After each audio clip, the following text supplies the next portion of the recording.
제8장. 수아 사람 빌닷이 대답하여 이르되, 네가 어느 때까지 이런 말을 하겠으며 어느 때까지 네 입의 말이 거센 바람과 같겠는가? 하나님이 어찌 정의를 굽게 하시겠으며 전능하신 이가 어찌 공의를 굽게 하시겠는가? 네 자녀들이 주께 죄를 지었으므로 주께서 그들을 그 죄에 버려두셨나니, 네가 만일 하나님을 찾으며 전능하신 이에게 간구하고 또 청결하고 정직하면 반드시 너를 돌보시고 네 의로운 처소를 평안하게 하실 것이라. 네 시작은 미약하였으나 네 나중은 심히 창대하리라. 청하건대 너는 예시대 사람에게 물으며 조상들이 터득한 일을 배울지어다. 우리는 어제부터 있었을 뿐이라 우리는 아는 것이 없으며 세상에 있는 날이 그림자와 같으니라. 그들이 네게 가르쳐 이르지 아니하겠느냐? 그 마음에서 나오는 말을 하지 아니하겠느냐? 왕골이 진펄 아닌 데서 크게 자라겠으며 칼대가 물 없는 데서 크게 자라겠느냐? 이런 것은 새순이도다 아직 뜯을 때가 되기 전에 다른 풀보다 일찍이 마르느니라. 하나님을 잊어버리는 자의 길은 다 이와 같고 저속한 자의 희망은 무너지리니, 그가 믿는 것이 끊어지고 그가 의지하는 것이 거미줄 같은즉 그 집을 의지할지라도 집이 서지 못하고 굳게 붙잡아 주어도 집이 보존되지 못하리라. 그는 햇빛을 받고 물이 올라 그 가지가 동산에 뻗으며 그 뿌리가 돌무더기에 서리어서 돌 가운데로 들어갔을지라도 그곳에서 뽑히면 그 자리도 모르는 체하고 이르기를 내가 너를 보지 못하였다 하리니, 그 길의 기쁨은 이와 같고 그 후에 다른 것이 흙에서 나리라. 하나님은 순전한 사람을 버리지 아니하시고 악한 자를 붙들어주지 아니하심으로 웃음을 네 입에 즐거운 소리를 네 입술에 채우시리니, 너를 미워하는 자는 부끄러움을 당할 것이라. 악인의 장막은 없어지리라.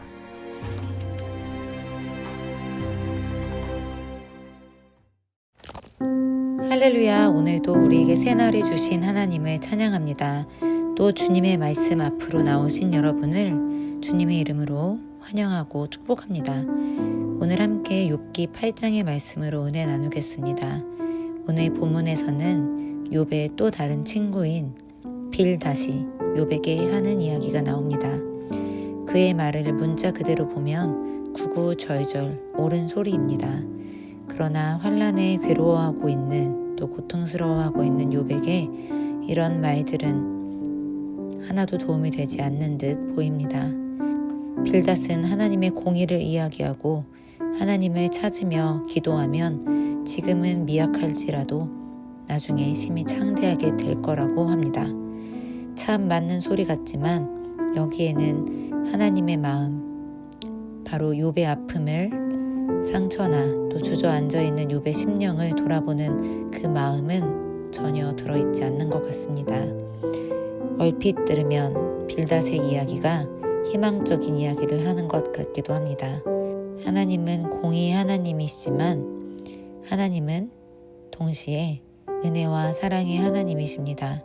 그 공의 또한 하나님의 은혜시고 우리를 구원하시려는 사랑이십니다. 욥의 고난에 대한 하나님의 마음은 빌닷의 마음과는 달랐을 것입니다. 심지어 하나님은 욥을 사단 앞에서까지 칭찬하셨었습니다. 욥이 까닭없는 고난을 받고 있는 그 모습을 분명 우리 사랑의 하나님은 마음 아프게, 가슴 아프게 바라보셨을 것입니다. 고난받는 자들의 곁에서 우리는 그의 죄로 인해 고난이 왔는지, 어디서부터 그 고난이 왔는지 그 이유를 찾을 자격이 우리에게는 없습니다. 하나님 아버지의 마음을 그저 구하며 중보기도 하고, 우리 역시 그 고난 앞에 함께 그 고난을 겪는 것처럼 겸손히 주님 앞에 나아가야 합니다. 엘리야가 바알과 아세라의 선지자들과 영적 전쟁에서 승리한 후 아합과 이세벨을 피해 로뎀나무 아래서 두려움에 떨고 있었습니다. 그때 하나님께서는 천사를 보내시고 온전히 그가 육신적으로도 쉼을 얻을 수 있도록 돌보아 주셨습니다. 하나님의 그 위로하심 가운데 엘리야는 그 힘을 의지하여 40주 40야를 갔다고 성경은 기록하고 있습니다. 때로 하나님의 말씀을 하나님의 마음과 다른 성격으로, 다른 방향으로 이용하는 우리의 모습이 있을 수 있습니다. 우리 스스로 우리의 위로가 진정 하나님의 마음과 같은 위로인지 우리 스스로 우리의 마음을 진단해 볼 필요가 있습니다. 우리는 언제나 우리의 위로나 섬김이 하나님의 마음과 일치하는 방향으로 향하고 있는지 스스로 조심할 필요가 있습니다. 오늘도 주님의 마음을 묵상하시며 그 은혜로 풍성한 하루 되시길 축복합니다. 함께 기도하겠습니다. 하나님 아버지, 신앙이라는 이름으로 남을 정죄하며 영적으로 교만하지 않게 스스로 돌아보기 원합니다. 이 시간 나의 교만한 마음을 회개합니다. 정죄하는 마음을 회개합니다. 하나님의 마음과 한 마음이 될 수 있도록 우리들에게 은혜를 더하여 주시옵소서.